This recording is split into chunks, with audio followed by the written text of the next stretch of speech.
Welcome in to Outkick the Show. I am your fearless leader, Clay Travis. Let me know that everything is working fine. You guys can all roll in. I hope that your Fridays are going spectacularly well. I am on the beach for the final edition of Beachside Outkick the Show. Outkick the Show presented, as always, by Oddshark. Go to Oddshark for all of your gambling and informational related needs. So, obviously, just had a little bit of a dust-up with the guys at Barstool. It's an ongoing controversy for some reason I don't really understand. I'll tell you my side of the equation. I just went on their radio show. I have never had any issue that I'm aware of with any of them. If you're not familiar with this story, we got three different things that I'm going to hit on today. I'm going to hit on the Barstool situation. I'm going to talk more about LeBron James and how we still don't know anything about what happened with the racist graffiti, and also the craziness and awfulness of the news out of Enes Kanter about his dad being arrested in Turkey, and we will get to all of that. But let's start off with Barstool. Barstool, to me, is I like those guys. I think they're funny. I liked the fact that they are fearless. So if you want to hear the backstory, 5 years ago or so ago, I didn't know them at all, but Portnoy reached out and said he was interested in me coming to work with Barstool and basically owning the South. And so we talked about that at the time, but then I signed with Fox for a lot more money. Back in April, I texted Portnoy and I said, and by the way, at some point in time, Portnoy decided that I was stealing his shtick. I don't even know what that means. I don't think, some of you can agree or disagree with that concept, but I think anybody who's ever watched Outkick knows that pretty much my articles have always been the same. They have always been, if anything, you can criticize me for not evolving enough. Outkick over the last 6 years, the articles have been pretty much the same. And as a result, like over the years, I will occasionally check out Barstool. I don't read very many other sites, but I like Big Cat. I didn't dislike Portnoy. And so we said we'd keep talking. And then somewhere along the way, he decided to block out like Outkick. He decided that I was a threat to him and that I was stealing his shtick. I thought it was a weird decision by him, but I didn't understand it. I still don't think it makes any sense. That's the truth. So anyway, I went on their show. I did the rundown. I did a bunch of their shows before, and that's the truth. So back in April, when I became aware that I was going to take over all advertising sales, I reached out and talked to a lot of different companies about the idea of them taking over the ad sale responsibility, so I wasn't going to do it. And I texted Portnoy and I said, look, here's what revenue we're doing. I said I'm going to do $1.5 million in profit this year on Outkick Digital. That's not radio. That's not TV. That's not speaking engagements. That's not books. That's not all that stuff. I'm just going to make money. I'm going to make $1.5 million this year in 2017 off Outkick. That's going to be profit. And so I said, if you guys can match that, then you can take over the ad sales, and I won't even worry about it. I still own 100% of Outkick, everything else. He said, well, if you wanted to come work for Barstool, then we'd have to have you for radio and TV. I said, that's not going to work because I'm going to continue to do my radio show with Fox, and I'm going to continue to do TV with Fox. And so that's where we left it. And then today he got triggered because I pointed out something that I think is true. It is that Barstool, which I've always respected, their fearlessness, I think they made a bad decision when they didn't stand behind the blog they put up saying Rihanna was fat. Now, was it a hysterical blog? No. But I kind of followed the controversy because my general position on this has been I'll never pull down anything that I write at Outkick. Never going to pull down an article. Now, I'll occasionally delete tweets if they turn out to be not true, which happens every now and then. I tweet something, and then we find out that it's not true. I don't want to be spreading disinformation. But by and large, I'll never pull anything down. The reason why I'll never pull anything down, and I've been asked to take down things before. I also insisted on having total editorial control when I went to work at Fox. I said, I don't want to change anything that I'm going to write about. And same thing about this. I'm going to tell you exactly what I think every day. If you want to criticize me, you can say that I've turned down substantial money because I haven't been willing to change the things that I write and say because they're more palatable to corporate types, okay? But I also don't pull things down because I think it sends a message. When you pull an article down, you're letting everybody know there's blood in the water. In social media, if you respond to a mob and allow them to get their way, then they know they can do it again. That's the truth of the matter. And so I didn't text Portnoy at the time, but I would have told him it's not worth pulling this blog site down because then all the people who don't like you already are going to realize that they can have some control over your future by coming after you. If you give in, it's like terrorism. If you negotiate with the mob, then the mob comes back for you again. That's the number one rule. It's like not standing up to a bully. If the bully learns that he can take your lunch money, he's going to come take your lunch money again and again. And I liked Barstool because they were in my position and they wouldn't take things down. And also, you have an obligation, I think, to stand up for your other writers. I'm obviously never going to take anything I've written down, but if I okay it going up and it's under my name, I'm not going to take down something else that somebody else wrote either. That's the truth. Now, so I thought that was a bad idea. And there's a huge a group of Barstool fans that are very upset over the decision to take that down. And so somebody sent me a link to one of their comment section, and I retweeted it and said what I think is true, that they're a dumpster fire, and that it was a bad decision. And then I went on with Portnoy, and Portnoy just decides to go after me again. But I think people who watch this show every single day, you know that I talk the exact same on this show as I do on my radio show, as I do on my site. So they were like, oh, you're a different person on Twitter versus I don't know what you're talking about. I think I'm consistent across the board. So that's the truth. That's what the story is with Barstool. I'll answer any questions that you guys have now. I'm happy to do so, and you can fire away with anything you have. Hello, Facebook. Hello, Twitter. If you're new to the show, Outkick the Show. We do this every single day. Around the afternoon, I also have a daily morning show before Dan Patrick, 6 to 9 a.m. Eastern, Fox Sports Radio nationwide, channel 83 on Sirius XM, as well as a show that's on 250 AM and FM stations across the country. Why'd they hang up? I don't know. I thought it was a strange move. I thought maybe my phone disconnected because I said DBAP's a way of life, and it is. Don't be a pussy.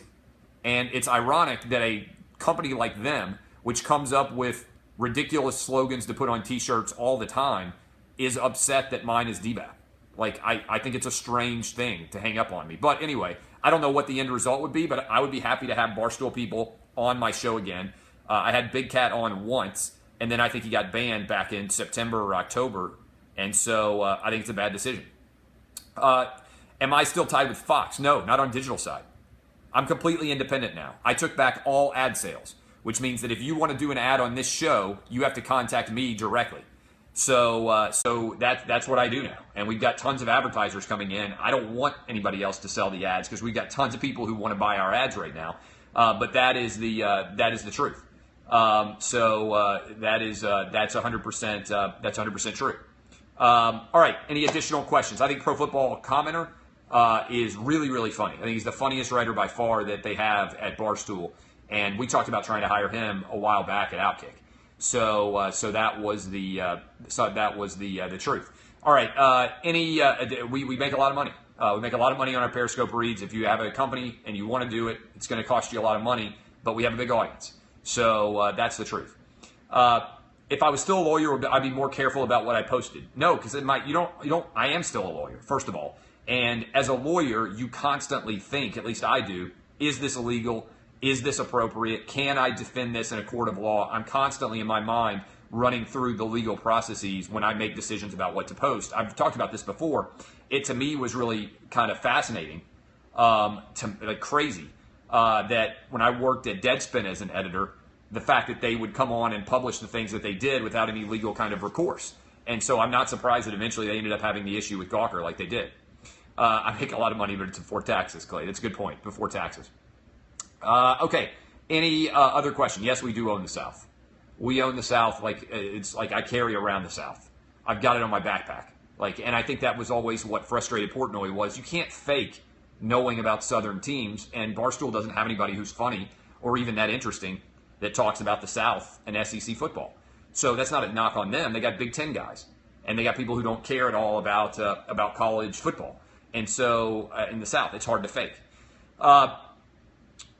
Couple of additional questions. No, I didn't try to get Dave to buy the site. Look, I could have gone to Dave 5 years ago if I wanted to. I make millions of dollars a year doing exactly what I do.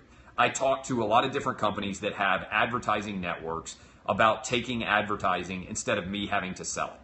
And then I thought better of it, and I said, you know what? I think that I need to start selling my own ads, and so we're going to have an absolute ton of cash rolling in. And the reason why I don't have that many employees is because the employees don't make me money. Again, I've always said this. If you can find a way to make me money, then I will hire you. If you make me money, then I'll hire you. People want to be hired because I already make money. Doesn't make any sense. I want somebody to come, if they're going to work for me, you come to me and you say, I guarantee you that I'll make you $100,000 more. Well, I'll hire you in a heartbeat. But I'm not going to hire anybody who I can't make money off of. It defeats the purpose of the business. And we've got a really good business here that I'm able to run. Okay, questions out there. And I've said that for a long time. Look, I mean, the way to own your content is to own it. Everybody's getting laid off for writing perspective. I was still one of the first people to do a live Periscope and Facebook daily. You guys, I mean, we have massive audiences. We're going to hit 1 million downloads in May. I mean, so it should work well. Okay, additional questions. Vaping, this vape thing is really strange. Like, I went on their show. Is that an insult? I mean, I don't even understand that. Isn't vaping kind of a bitch move to do anyway? I don't get it.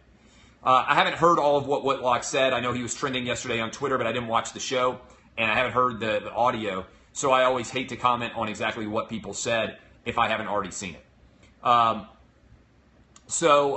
Okay, additional questions. I've not talked to Portnoy since April, and I haven't talked to him on the phone in years.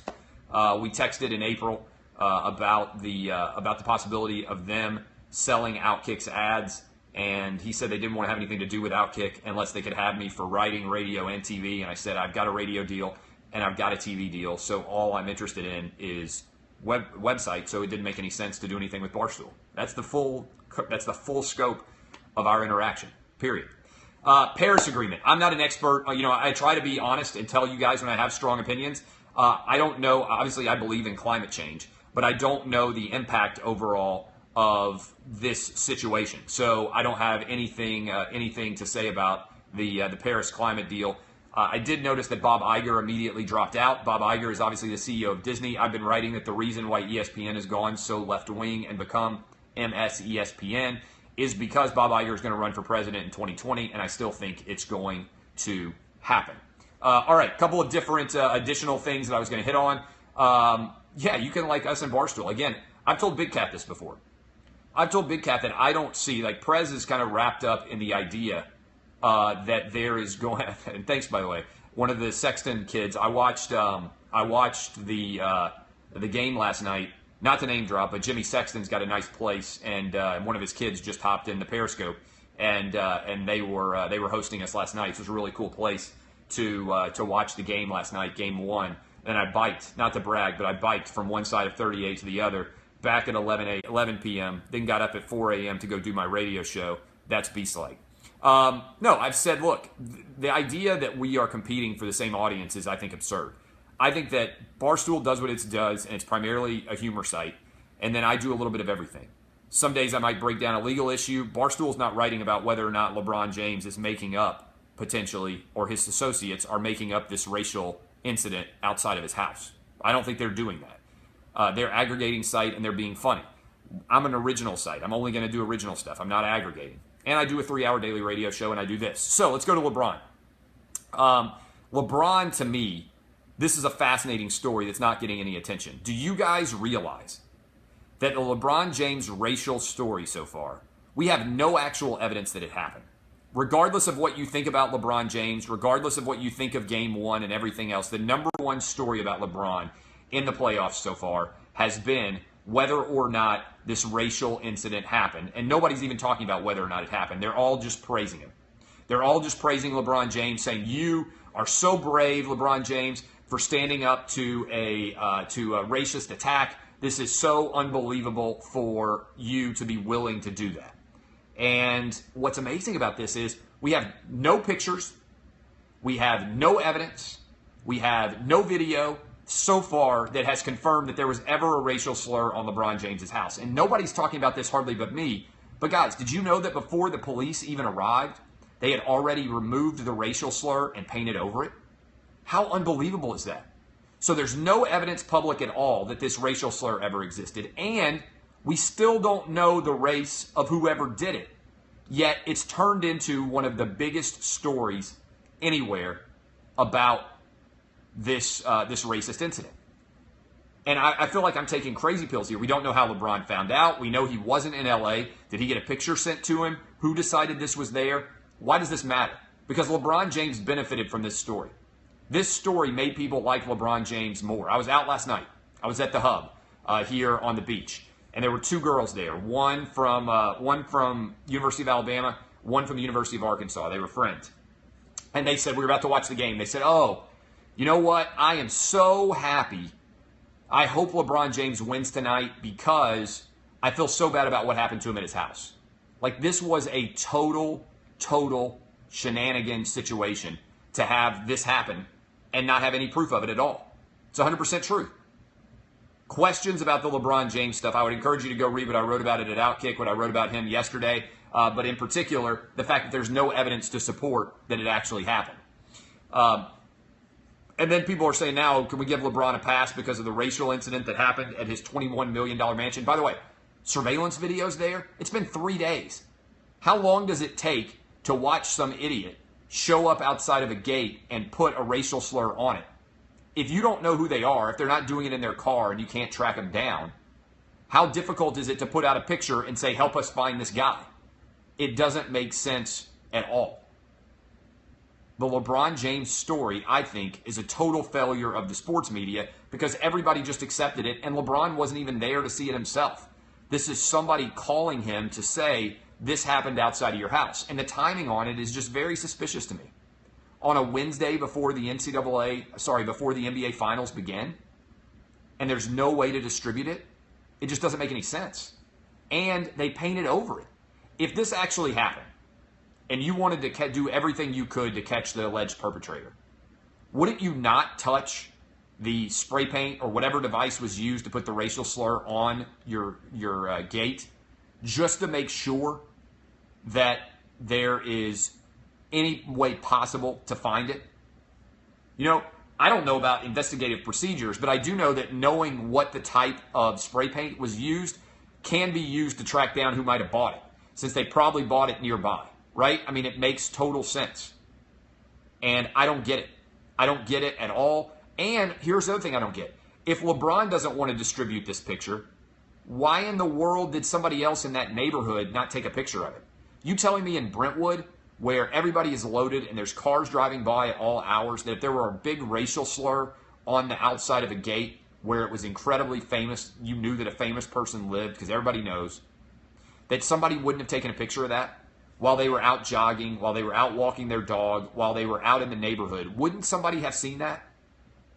Wouldn't somebody likely have taken that picture? Wouldn't TMZ, which is based in LA, have ended up with this picture somewhere? It doesn't even have to be LeBron. Moreover, if people are saying, well, why would LeBron fake this? Why would he want the distraction?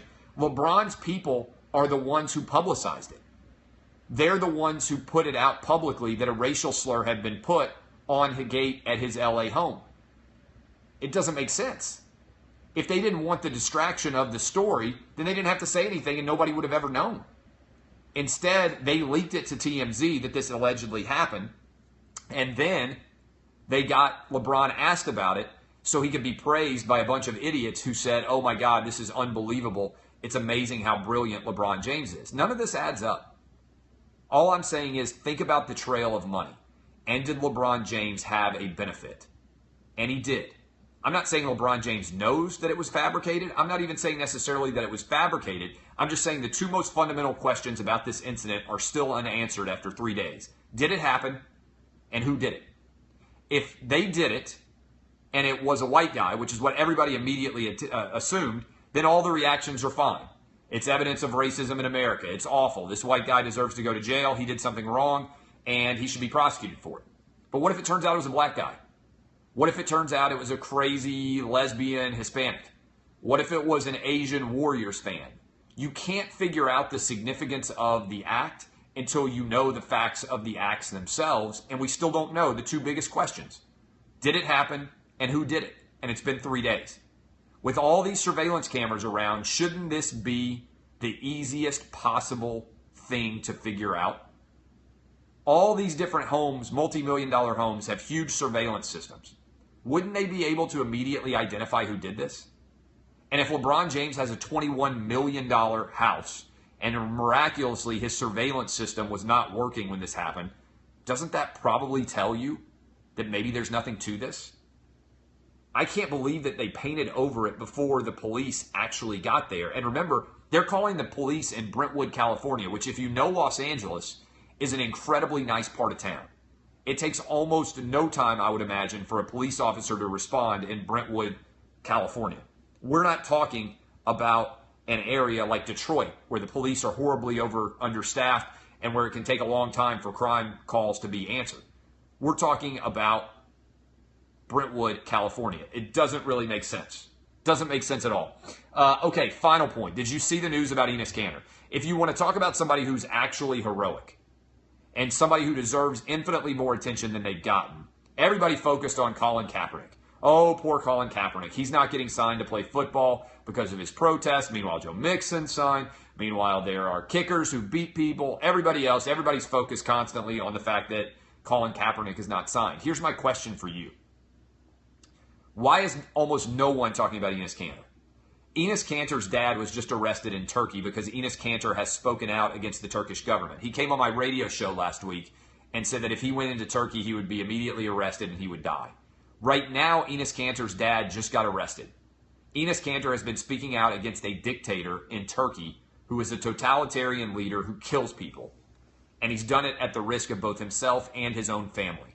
And hardly anybody is talking about this story at all. Instead, they're focused on Colin Kaepernick not getting a job as a pro football player and how brave he is. Enes Kanter has a lot more in common with Muhammad Ali here than certainly Colin Kaepernick does. It's an amazing story to me that it hasn't gotten any kind of situational story otherwise at all. I don't understand it. I don't think it makes sense. And I think it is patently absurd that the Enes Kanter story is not receiving more attention than it actually is. Okay.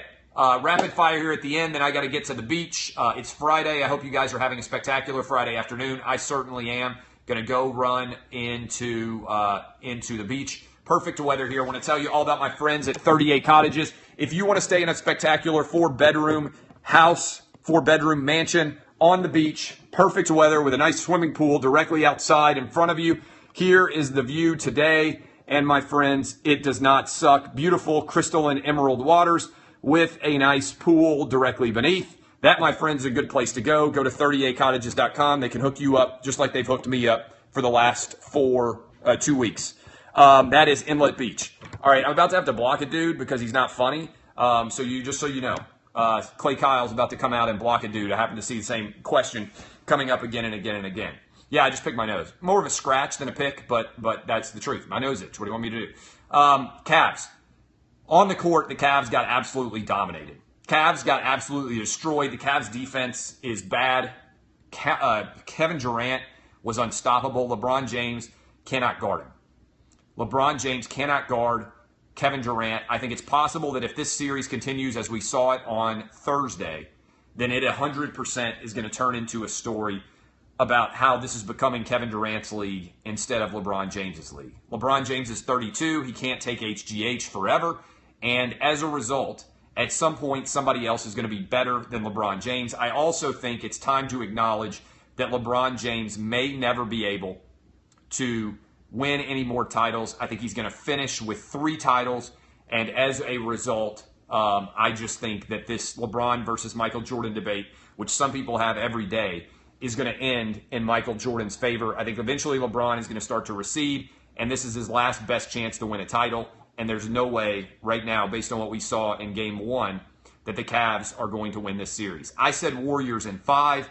I think that it's going to continue, and it's just one loss, Clay. Did you watch it?